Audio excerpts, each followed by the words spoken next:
Machineries ఏం లేవు, అంత ఆయన వరకే, అంత చేత్తోనే చేసుడు, ఏ వర్క్ చేసినా చేత్తోనే చేసుడు. 30 సంవత్సరాలు 35 years ఉంటుంది, 70 చాలా రోజులు ఉండిపోతుంది తరతరాలుగా. ప్రభుత్వం నుంచి ఎటువంటి సహకారం లేదు.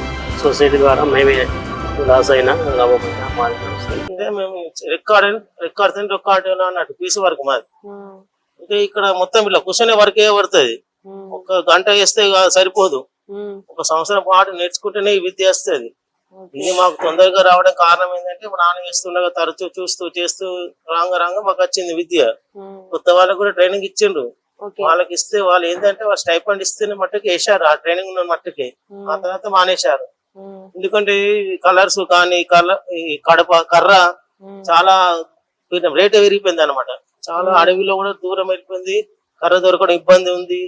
మళ్ళా ఈ లప్పము తయారు చేసుకోవాలా, కలపాలా. కొత్త వాళ్ళు ఎందుకంటే అదంతా ప్రాసెస్ కలపాలన్నా అని ముందుకు వస్తలేదు.